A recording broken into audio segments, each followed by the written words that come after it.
Welcome to the First Responder Wellness Podcast. This is episode number 63, and I'm so glad you're here. My name is Conrad Weaver. I'm the director of the PTSD 911 documentary and the host of the show, and my goal is to bring you content that will help improve your life, whether you're a first responder or not. So I have a question for you. How are you doing financially? I know that's a question so many of us try to avoid, and especially this time of year. I know I avoided it for many, many years, but when financial issues are one of the primary causes of relationship problems and they are a huge contributing factor to suicides, it's a subject we can't ignore. Well, today my guest is Nick Daugherty. He is known as the financial cop. Nick was a police officer who found himself in an $80,000 hole, but he figured out how to dig himself out of it. And today, he's the president and founder of Financial Cop LLC and Serve and Protect Financial Texas, which is a full-service fiduciary service firm owned and operated by first responders. And we'll learn a little bit more about what fiduciary means. It's the largest financial wellness training group for first responders nationally, and we're going deep on money issues today. So stay tuned. You're going to want to hear this. And just a reminder that I'm here every Wednesday with a brand new podcast episode. So be sure to subscribe so you won't miss an episode. And if you like what you hear, share it with someone, your friends, your family, your coworkers. I would really appreciate it. And be sure to leave a review. That helps us grow the show. Thanks for listening. And now here's my conversation with Nick Daugherty. Well, Nick, welcome to the First Responder Wellness Podcast. So glad we could finally connect and have you on the program. Honored to be here, sir. So tell us a little bit about you. What's your background? I think you were in law enforcement, if I'm not mistaken, but now you deal with money. Yeah, if you'd have told me I had to become a cop in 2003, I probably would have laughed at you, and I would have laughed at you even more if you told me I was going to be the money person per se. So I came into law enforcement in 2003. I was fortunate enough to be hired by the Grand Prairie Police Department in the Dallas, Texas area.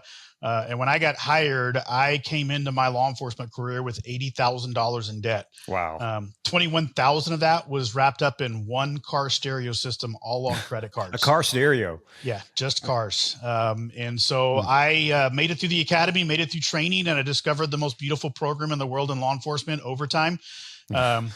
Got hooked on it, and I actually got myself into a situation where if I didn't work 20 hours of overtime almost every single week, I could no longer pay my bills. Wow. And so that really kind of prompted me, along with a girlfriend changing her title to fiance and not telling her about my debt load.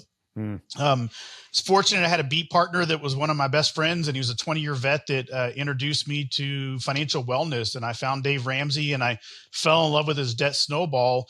And I used his debt snowball, working about 1,000 hours of overtime over 24 months to pay off all of my debt. And so I became the money nerd at Grand Prairie. And fast forward to 2011, Steve Dye became our chief, and he heard about the money nerd and he said, "Hey, would you be interested in designing a financial wellness class to teach our recruits?" And so I said, "Yeah, sure." So I started teaching the recruits. Then I got asked to teach the department. Then I got asked to start teaching at leadership academies, and ultimately gave up my sergeant stripes in 2017. And we now run the largest financial wellness training group in the country, all owned and operated and taught by cops for cops. And been honored this year. We've crossed over 40,000 first responders from 4,000 agencies nationwide. We've touched in person. I have no idea how many we've touched in online though. Wow. That's pretty amazing. So do you think your story is pretty typical? It is very typical for first responders. I mean, in Texas, all 1,200 chiefs had to go through this class as part of their leadership training. And one of the things we dug into with them is, you get the proverbial question of, the rookies always get in the academy, and what do? They go buy the big truck, the big, the sports cars. And I correlated it to, you got to understand that recruits are just like lottery winners. We're hiring these 23, 24-year-old kids right out of school. Basically, we're paying them 2 to 3 times more money than they've ever made in their entire life. We give them access to unlimited overtime, and we do zero to teach them about this in high school, much less in the academy. And so what happens when you hand a kid a bunch of money that came from nothing? Well, you spend $21,000 on a car stereo system, right? We do stupid stuff on steroids. And so it's a huge issue in law enforcement. I think it's really a shame that, we teach so many things in our high schools and they, chemistry and biology and botany but they don't teach like the basics of human living, like financial planning. Yeah. And why do you think that is? Money is such a taboo topic. Most of us grow up in families where your parents don't talk about money to you because, and it can be for a lot of reasons. Sometimes it's because they're struggling with money and they don't want their kids to see that. Or it may just be that the culture aspect of it is you just don't talk about money. And then by the time we get out of high school, you kind of kick them to the wind and you say, sink or swim. And that newfound freedom, what do we all do when we get newfound freedom? A lot of times we start to abuse it. And so it's not a priority. Now, I will say I have a 13-year-old and they are teaching him some basic stuff in middle school, which I'm thrilled about because I get to piggyback off of that. But it needs to be a core curriculum, not just in our high schools, but in the police academies. And we need to bring our spouses in on this stuff. It's just a huge aspect of it. And what's sad is I remember when my kids, went off to college, we started getting these envelopes in the mail from credit card companies, in their name. And I was like, I just ripped them up and threw them in the trash because I was like, I did not want them to have access to that. And fortunately, I believe both my kids are doing great. I know Spencer, our son, has no credit card debt at all. And because he just never did that. And our daughter maybe had a little bit, but she's been really good at taking care of that and keeping it. You know why they do that right out of high school, right? It just sucks them right in. Yeah, it's actually part of their marketing strategy. We do a lesson in our class about the marketing of debt, and you're dealing with a multi-billion-dollar entity. And from a psychological perspective, if they know that if they can get you on that first credit card, you will very likely do business with that brand of credit card for the rest of your life. Statistically, if your first card was a Visa, you very likely have never owned an American Express or Discover card because we get that brand loyalty stuck in us at that point. Yeah, it is such I know I got sucked into it when I was young, Yep. And, I remember going and I, had college debt, of course, way less than what it is today. Back in my day, this will age me, but, I think I spent $8,000 a year for my college, and I went to a private school, and so that was nothing compared to what, the tens and tens of thousands that is today. And so I came out of school with a little bit of debt, but then the first thing I did is I went down to the local Toyota dealership that was running a special, for sign and drive, these trucks. And what did I do? I rode out with a brand new truck. Yep. Hey, I got rid of my car stereo because it destroyed the electrical system, and I decided it'd be really cool as a rookie cop to upgrade and buy a brand new Mach 1 Mustang. So, I mean, it's almost like a rite of passage, it seems like. Yeah, it is. And it's a system of American living that I think doesn't do us any good. Yeah. We get this false sense of security, this false sense of having made it. We can look good now. Instagram, we can, show off our bling, but it's not reality. Yeah. It's the instant gratification society. And that's part of the marketing aspect of it. You look at the car commercials. I mean, we're filming this right now in November, so get ready for Christmas commercials. And you're going to see the Lexuses and the Toyotas and all those different car brands. And you're going to see somebody sitting at a window looking out and going, look at what, Johnny bought, you deserve to drive. This. Yeah. Yes. Right. You don't deserve anything that forces you to go into debt up to your eyeballs and cause the heartache and hardship. And, man, I got to tell you, when it correlates to first responders, I mean, we do a lot of crisis coaching for PTSD suicide groups. And I mean, money, this is why we talked about this with the chief so much. I mean, top two reasons for suicide in America, relationships and money. And we lose more of our brothers and sisters to suicide than we ever will in the line of duty of death. And it's like, again, this unsung thing that we don't realize the money problems correlate to the relationship problems. And it may have stemmed from the fact that you took a kid making $30,000 a year and now they're making $100,000 a year. And so what do we do about that? How do we help first responders not get sucked into that vortex? Education, right? We have to normalize the discussion of money just like we've done a phenomenal job of normalizing the discussion around mental wellness, and it's okay to go talk to somebody about the struggles we have on duty. There's resources out there that if you're struggling with money, yes, that's kind of a taboo thing, but it's okay to admit that you've got a problem as long as we're seeking out mechanisms to start to fix that problem. And until we normalize that discussion, it's always going to kind of be in that back end of things, just like the mental wellness was for so long and still is in a lot of departments. Yeah. So what was the big aha for you? What was that day when you said, you know what, I'm going to dig myself out of this $80,000 debt? So Carrie became my fiance, and I didn't tell her I was $80,000 in debt. She was debt free. And at the time I was on evening shift. So we worked 3 p.m. to 11 p.m. And that's when I was told, hey, there's this Dave Ramsey guy that comes on at 3 o'clock, which is the time we start our shift. And I listened to his show for the first time, and I ordered his book, and I read his book, and I went, for so long I had thought getting out of debt and starting to win with money was tough. And it was so simplified in the way it was presented to me that I'm like, I actually felt like $80,000, I can do this. I just got to put a plan together, and I got to simplify it. And that was the big thing, is simplification. You get yourself so far over your head in debt, and you go, there's no way I'm going to be able to dig my way out. And for me, it was starting simple, right? Instead of focusing on high interest credit cards, it was focusing on my smallest debt and realizing that I could pay that off in about 3 or 4 weeks working overtime, and go, man, I don't have 15 debts anymore. I have 14. What a huge win. I always tell people, it's hard to lose weight in America with ice cream in the freezer. It's hard to stop using credit cards if you have credit cards. I had to cut mine up, but it's also hard to lose weight because you work your butt off to lose some weight, and you look in the mirror and you don't look like you've lost that much weight. Yeah. I had my debt snowball taped to my refrigerator. And so every time explain the debt snowball for people. So the debt snowball is listing your debts from smallest to largest. We don't care about interest rates. All we care about is the balance. And as you work into a debt snowball, as a snowball goes downhill, it gets bigger. So we stop making extra payments on everything, which is counterintuitive to us in law enforcement. We have to tunnel vision in, which is a bad word in law enforcement land. Tunnel vision will get you killed. And this mechanism, it's good because we see people making extra payments on everything. Well, no, I just want to make extra payments on the smallest. We work some overtime, we sell some stuff, we have a garage sale, whatever it takes. And if that, usually that smallest debt is, $400 or $500. Well, at that point, you can pay that off by working a couple extra duty jobs.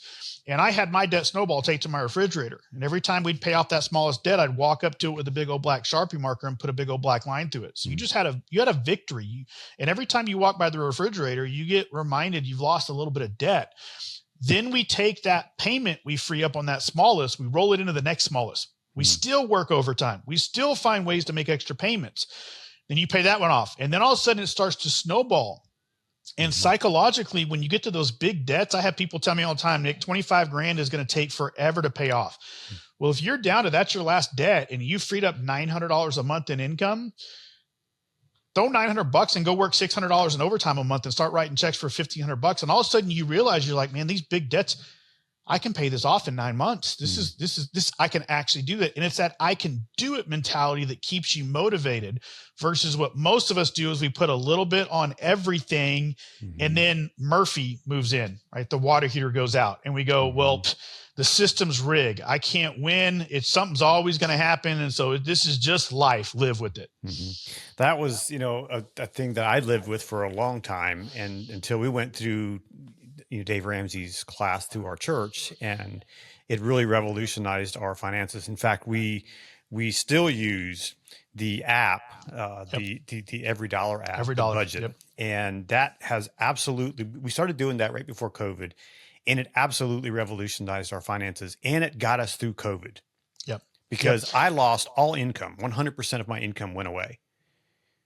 And we still were able to pay all the bills, kept the roof over our heads, pay the mortgage every month, all the stuff.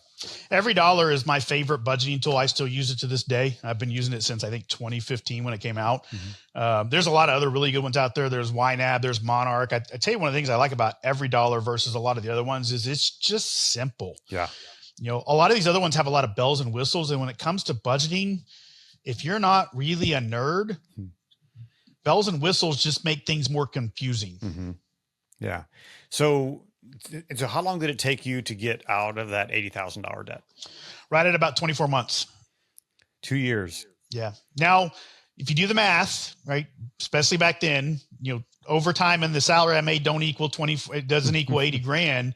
I had to do some hard things. And so I had gotten that Mustang, loved that car, but I was $7,000 upside down on this car stereo car.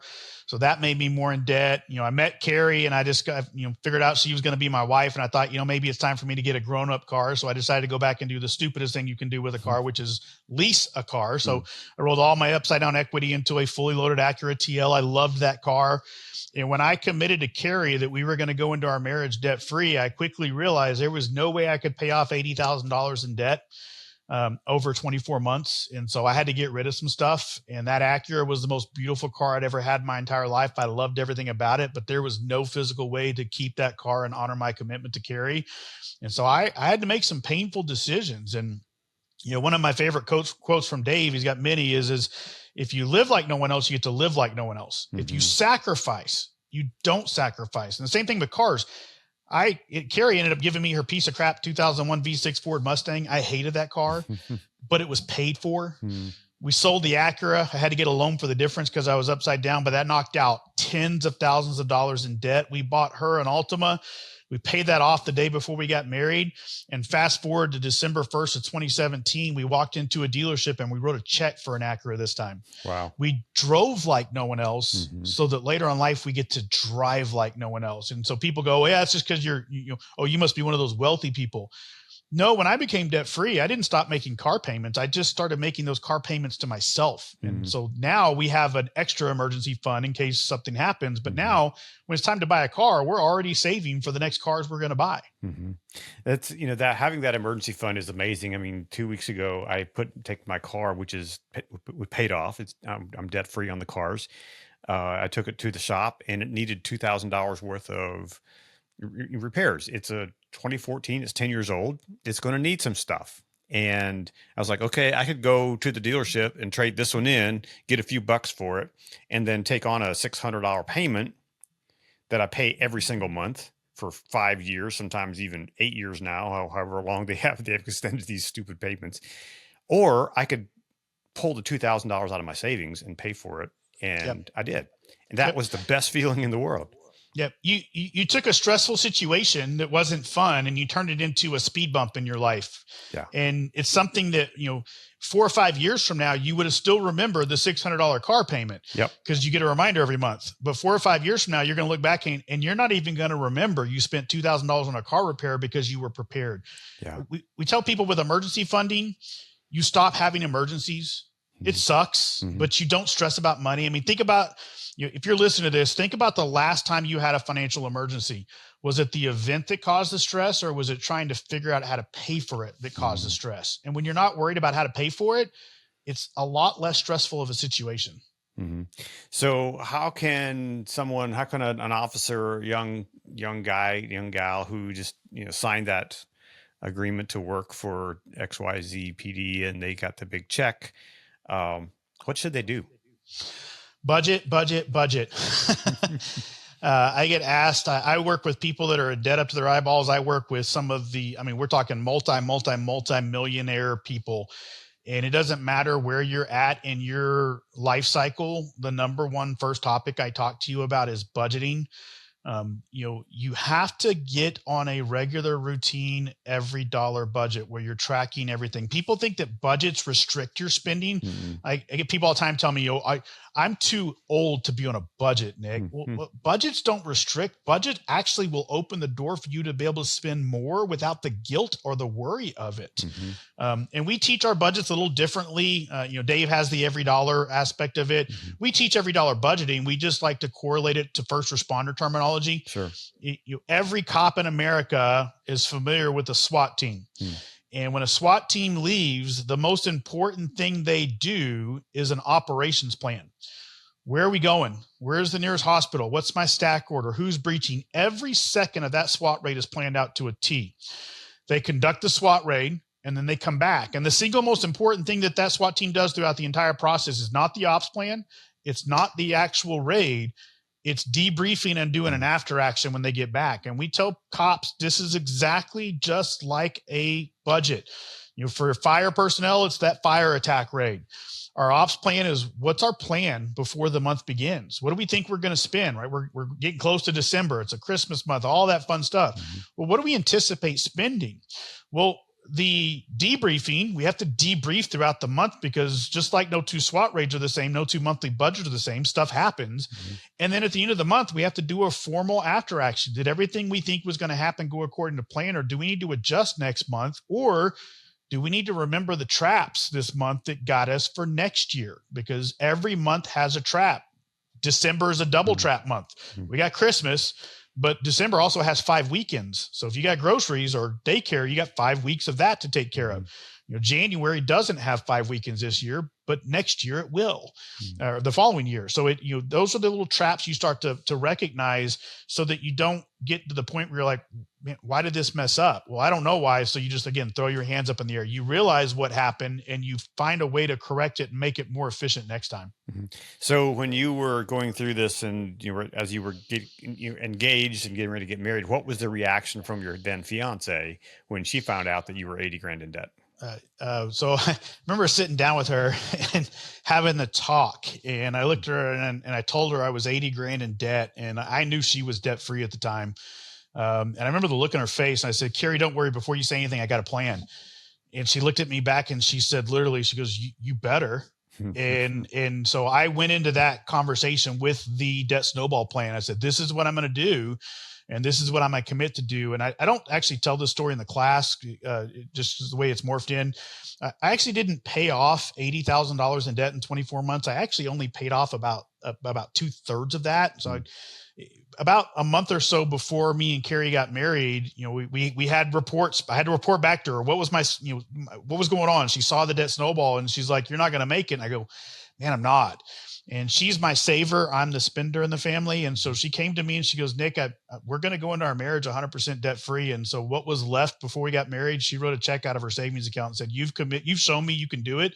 You've shown me you're committed. And by God, we're going to go into this debt free. And so I'm going to cover the difference because you've proved to me you were going to do it. How important is it for a marriage relationship and I don't know what your philosophy is, to have joint accounts or to have separate accounts? Yep. So this is a big topic in law enforcement, because number one cause of divorce in America is money. National divorce rate's 50%. Ours is closer to 60 to 75, depending on what study you look at. And I have gotten my hands on and read and studied every millionaire study I can look at. And overwhelmingly, wealthy couples have multiple things in common. They don't have separate accounts.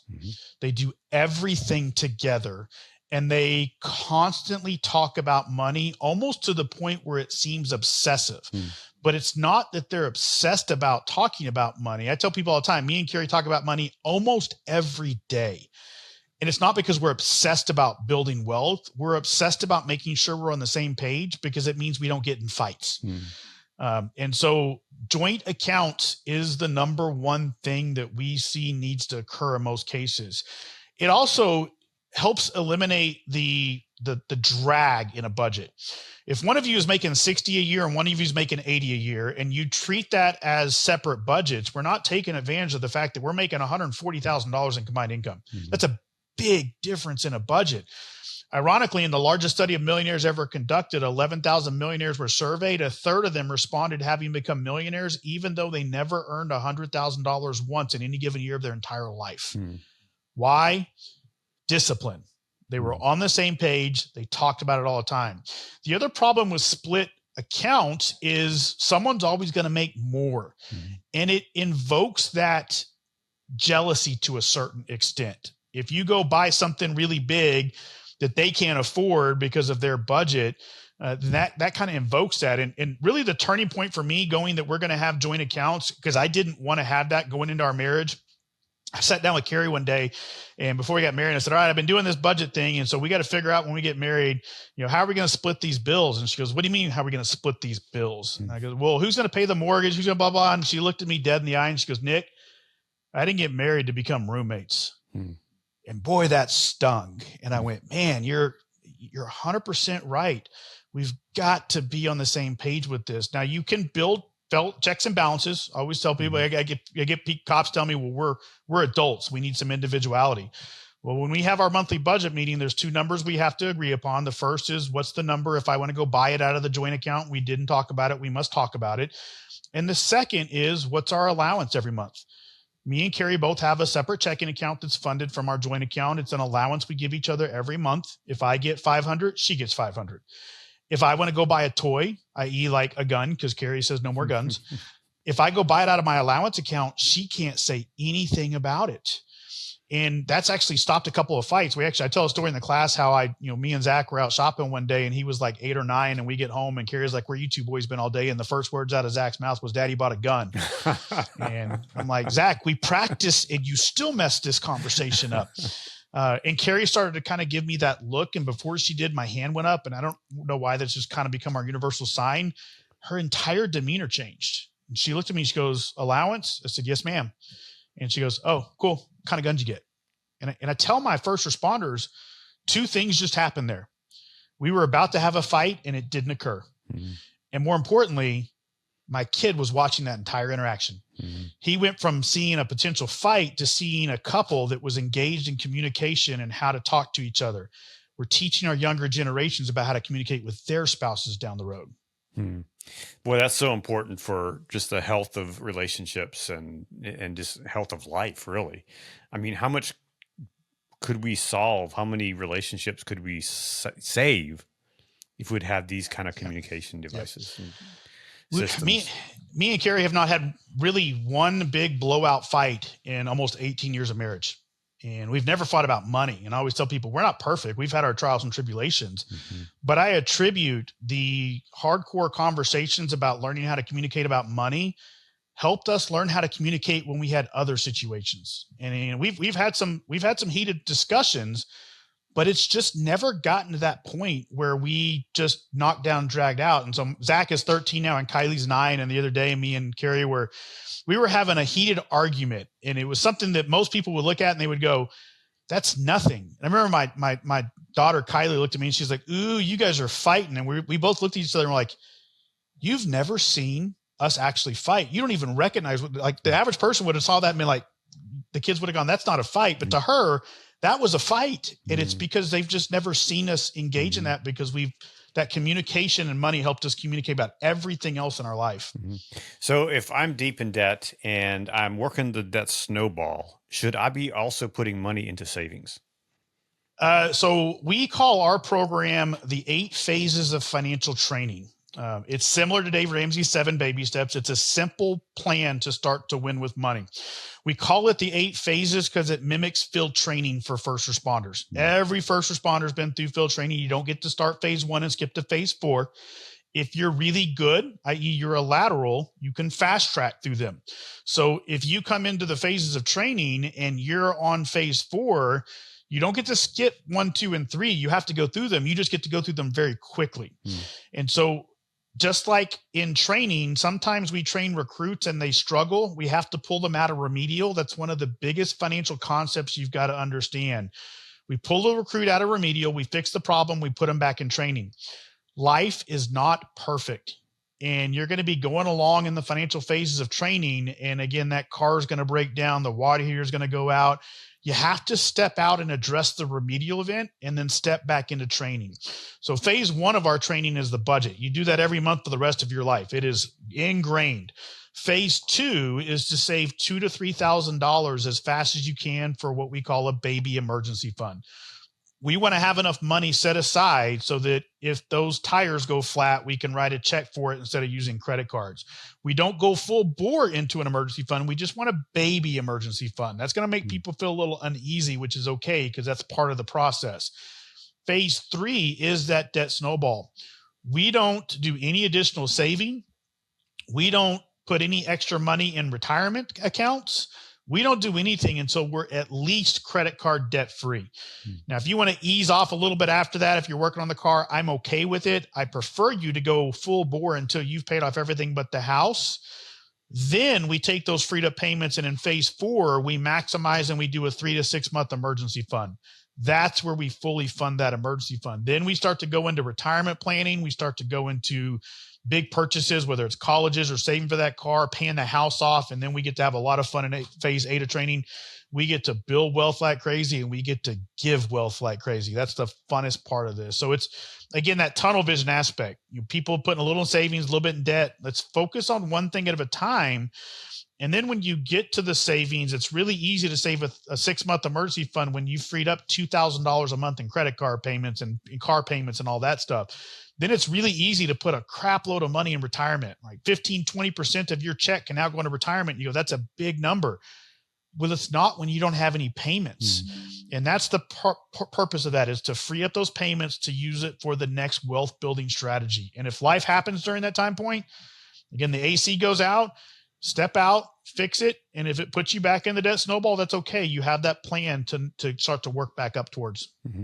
Now let's talk about something that I know a lot of first responders talk about at some point in their career, and that's deferred comp. Love me some deferred comp, love me some retirement accounts. So this falls into phase 5. Once we're debt free with a fully funded emergency fund, we recommend first responders contribute 15 to 20% of their gross income into retirement accounts.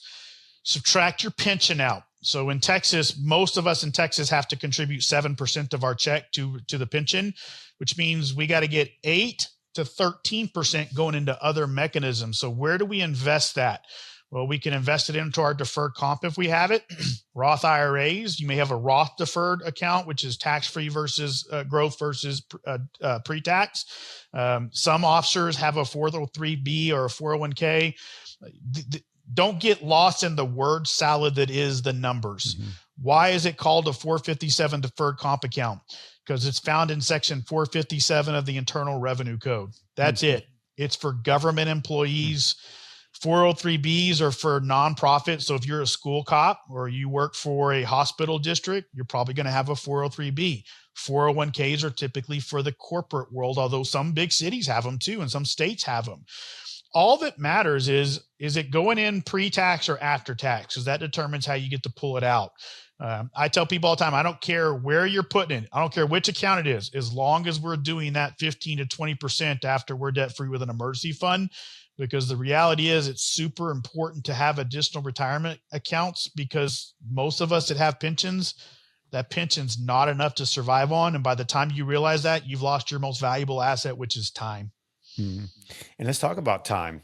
I mean, when you invest, and I know, watching a bunch of, content on YouTube and different places, they talk about, how if you invest, I forget what, who is it? I forget who's talking about. If you start at 25 and invest $100 a month, how fast that accumulates over the course of a lifetime. Yeah. Talk about that a little bit. Time is your best friend. Why? Because Albert Einstein said the 8th wonder of the world was compound interest, the gift that keeps on giving. If you invest $1,000 this year and it makes a hypothetical 10%, you made $100. If you leave that money alone next year and it makes another 10%, you didn't make another $100. You made $10 off the 100. It compounded. The longer that gets to occur, the greater the growth. So if you start at 25, it equals a lot more money than if you start at 30 or 35. If you're 30 or 35, that doesn't mean you don't not do it, because you only have the time on this earth you have left on this earth. I always tell people, no excuses. It doesn't matter where you've been. It only matters where you're going. And that's why these younger recruits, man, I can't stress it enough. You start doing a little bit of your paycheck into retirement accounts at 23, 24, 25, you're debt free with a fully funded emergency fund. You have set yourself up light years ahead of most people your age. So what is a fully funded emergency fund? 3 to 6 months. So we take phase 1 of training, which is our budget, and we figure out what that budget is. We average that out over the year, and we multiply that times 3 to 6 months. Which should you have? Depends on your nature. I have some people, and I always tell people, so if you look at me and Carrie, I'm the nerd, but I'm the spender. Carrie is my free spirit. She's my natural saver. I could care less if my checking account got down to $5, because I do my budget every morning. I know when money's coming and going. Carrie gets very uneasy if our checking account gets below a certain amount or savings or et cetera. And so even though I would prefer a 3 month because I track it, she wants the 6 month because it makes her feel more comfortable. I always tell people err on the side of caution. I've never met anybody that said, man, I wish I didn't have so much money in savings when the AC unit went out. I meet a whole lot of people that said, man, I wish I'd had some more.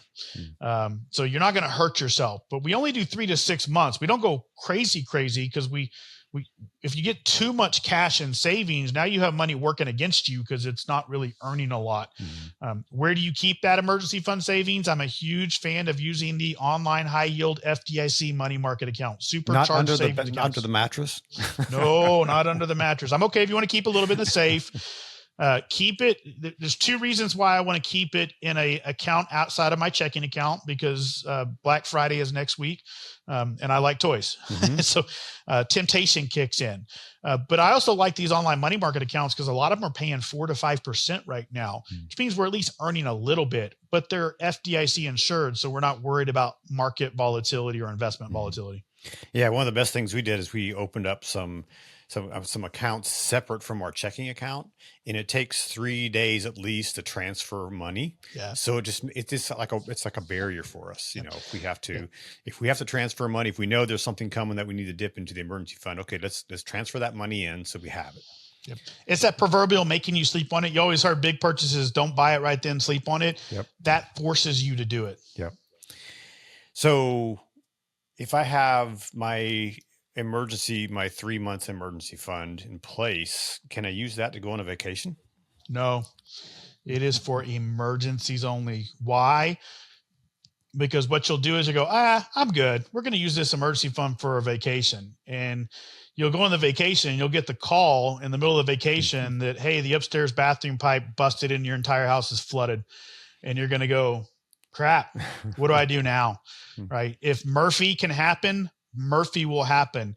We call it law enforcement. Nobody says ever, boy, I've never, they never say I've seen it all, because as soon as you've said you've seen it all, you're like, holy moly, you're not going to believe what I just saw.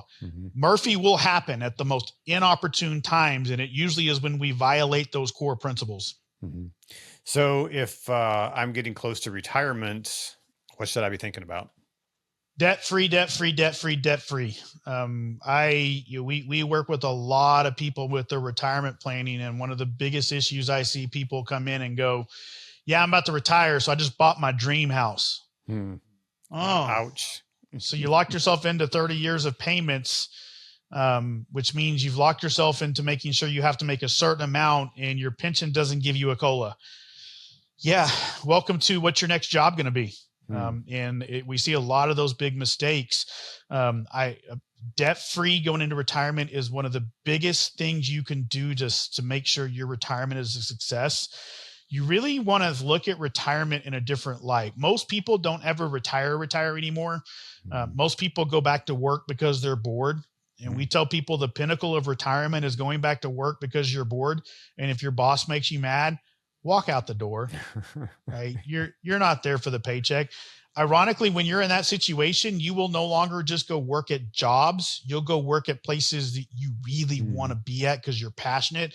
And I tell you right now, once you find your passion, it ain't work anymore. It's a whole different ballgame at that point. For sure. So let's talk about a house. What's the benefits of buying a house and going into debt for that versus renting an apartment someplace or renting a house? Yeah, big debate right now. I'm still solidly in the side of, I do believe that home ownership is a very, very important thing to have. I have started to see some situations, especially when you're older, where maybe renting does make more sense. But if you're young, home ownership, it's partially because you're building equity. But the other thing is that once you buy that home and you pay that home off, you don't have payments anymore.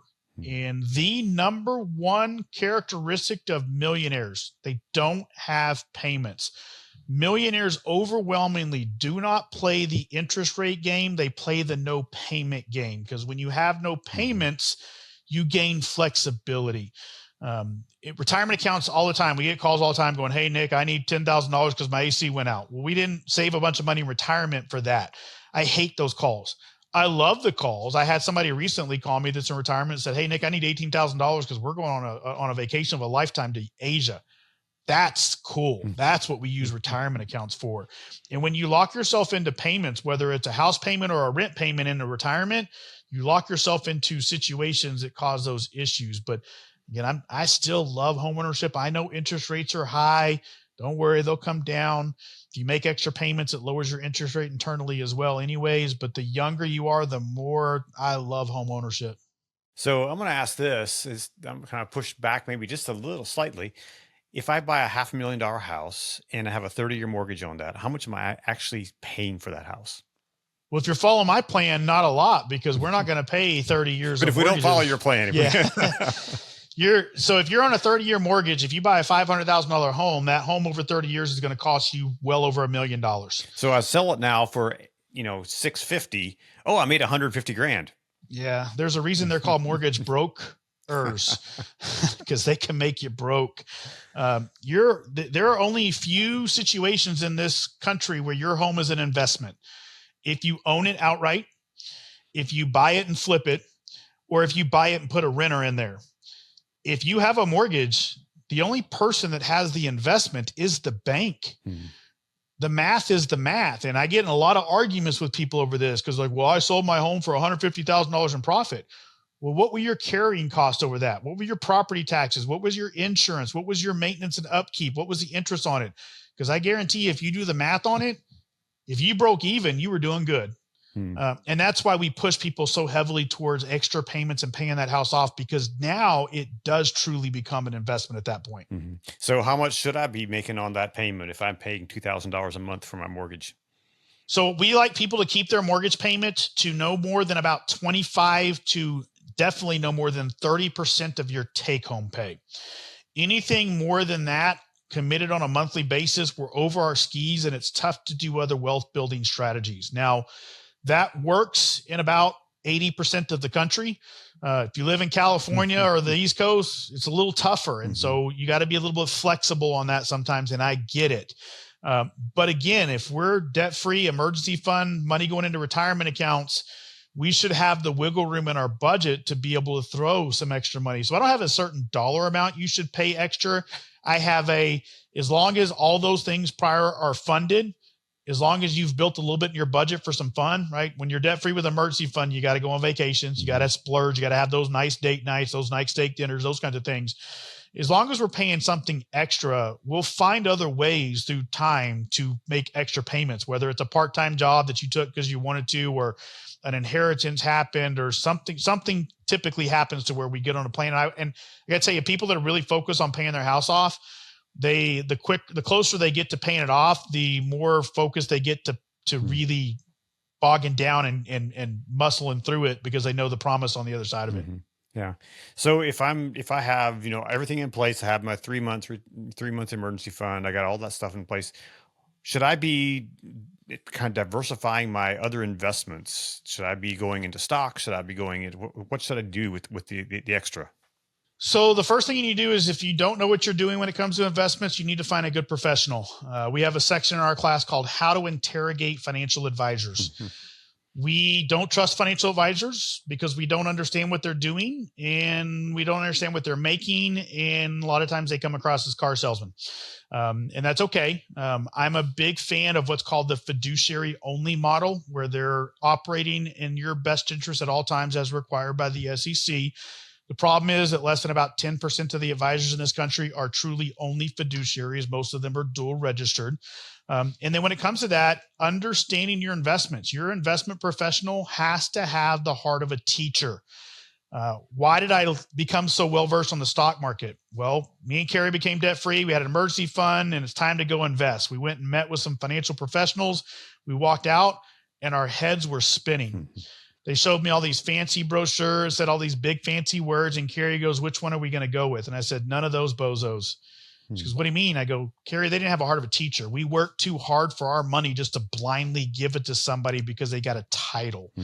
And so I went and self-taught myself the investment world. Now, I typically don't like individual stocks. Why?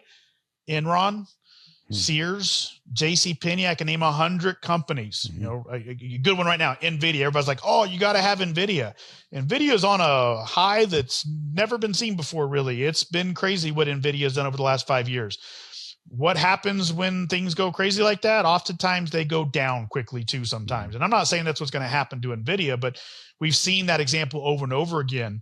We like, when it comes to investing your money into the stock market or your retirement accounts, we like to look at mutual funds and ETFs. A mutual fund pulls hundreds of stocks together. So as an example, if you have an S&P 500 index fund, you have stock in all of the stocks in the S&P 500. If one of those companies goes bankrupt, it doesn't collapse the entire index. It only affects that one company, which means you're diversified more and your eggs are in multiple baskets. That helps you not lose money. The other thing when it comes to investing is understanding your risk tolerance, what size roller coaster ride you're comfortable with. In Texas, we have a amusement park called Six Flags Over Texas. If you're young, you're probably okay getting on a Texas Giant roller coaster ride because you got time. If you're in your 50s and 60s, you may not want to be on that big of a roller coaster ride because you don't have as much time to recover. And so you've really got to understand what your risk is to diversify within those investments as well. But of all things, when it comes to investing, keep it simple. When you get exotic, you can lose your tail. I'm getting calls left and right now about, Nick, what are you doing with Bitcoin? Nothing. Have you not seen what Bitcoin's done in the last couple of weeks? Yeah. I've also seen it do this before and go all the way back down to nothing almost. And so it's just not a roller coaster ride that I'm comfortable with. Talk about individual stocks. Back years ago, I was a big fan of Krispy Kreme. And when they went public, I was like, oh man, I can buy some stocks. So I did. I bought just a couple shares, it was, maybe $100 investment altogether. And then, I bought them at like $30 and then pretty soon they were 15, pretty soon they were 5. It's like, that's what happens, Fortunately, I didn't invest a whole bunch. So and I get the allure with that. We tell people, like, if you love Bitcoin or you love individual stocks, go get you a hobby account, something that you correlate it to this. If I go to Vegas and I gamble $2,000 and I lose it, we leave Vegas and we go, I had a fun weekend. It was entertainment. If you take $5,000 and you go invest it in Bitcoin or Krispy Kreme or whatever, and you lose it, it has to be money that you're like, it's not going to change my future. Yeah. So an interesting thing that we've been doing, and we'll kind of wrap up here in a minute, but we've been following this channel about this mega yacht. And these guys, they have these billionaires that come on and rent their yacht for, $800,000 for the week and have a fun vacation. And I remember someone said that if you're going to own a big boat like that, and the boat needs to be 10% of your income. So if you want to own $100 million boat, you got to have $1 billion in the bank basically to own that. So should I go buy the big boat? I love boats. I actually just sold my boat. It was a sad day. I had a lot of friends at my old department. They're like, "Oh, you used to rail against boats and you got a boat." And I'm like, "Yeah, but I bought the boat when the boat didn't buy me. I didn't get it when I was a recruit." And so I am a fan of, if you're going to buy a boat, you need to have the money in the account to write the check for the boat. And yes, it needs to be reasonable. We don't go too crazy, and you can get really crazy with boats, right? I bought a Tritoon, and I've seen some Tritoons go for $300,000-$400,000. I'm just like, holy moly. And if you're going to buy a boat, make sure it's something you use. We loved our boat. The first year we would use that boat every single weekend. And then what happened? My son decided to be a travel baseball player.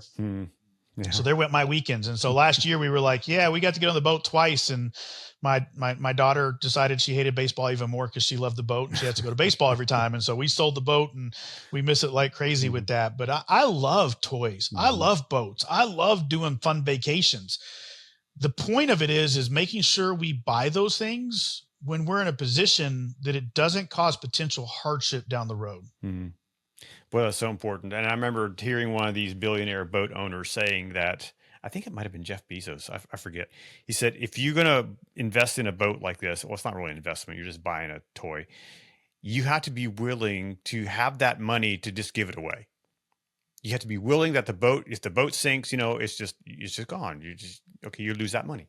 Yep. It's like buying a brand new car, right? I mean, a brand new car average in America right now is $50,000. By 3 years later, it's worth 27.